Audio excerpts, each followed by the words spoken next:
I'm the Managing Director of Digital Health for the Trust, where I have some responsibility for the Trust as well as the Health Informatics Service. And as part of that role, I became the IT lead for the EPR programme.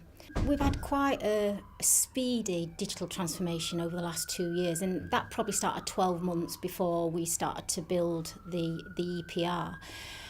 So we've always had our sights on the MREN Stage 6, and yes, it was part of our ambition, let's say, to become a Stage 6 at Go Live. Looking back, that would have been really difficult to achieve. So what I've done since, I've done a gap analysis, and the Trust came in at a score around 4.5, which sounds like a massive gap from 6, but actually it's just 2 areas.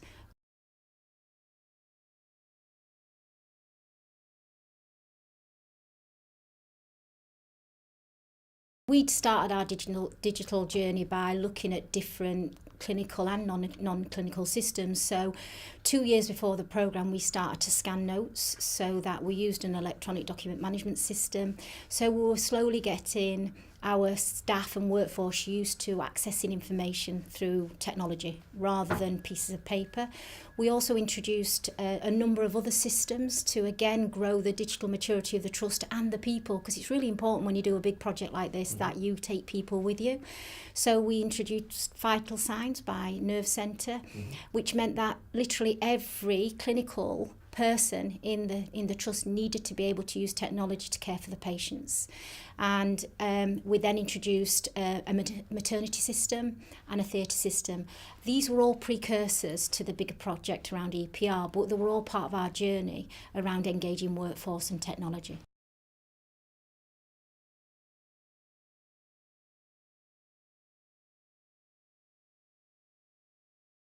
Oh, absolutely. So before we actually even started to deploy these clinical systems, we did a whole infrastructure refresh, and that included Wi-Fi enabled hospitals, both sites. We knew we couldn't deploy clinical systems without getting a really good infrastructure in place. You need the foundations, otherwise, no matter how good the product is, it's not going to work without a good infrastructure behind it. So, that was the year before even the tacticals started.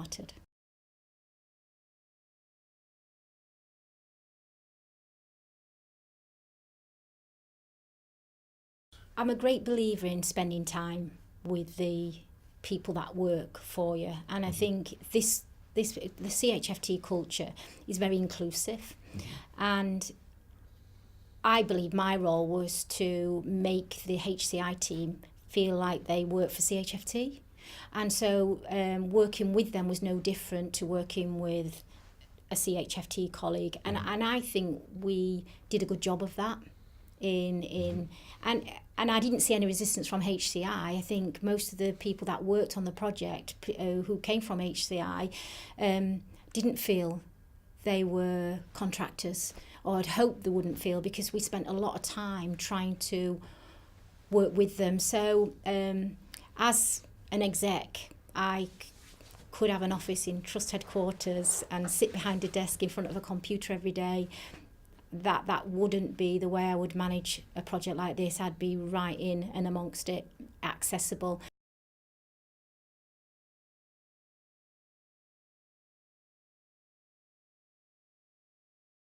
I mean, I must admit, it was the first time I'd come across HCI, and actually it was the first time I'd done anything on such a big scale when it came to employing so many contractors to complement the skill base that we already had in the Trust. So for me, I would have been looking at that point for some maybe supporting advice to do the right thing. And I think that was there from memory, because it's almost 2 years ago. The response to our resourcing was quick. And it seemed to me that HCI did have a large pool of skills to pull from.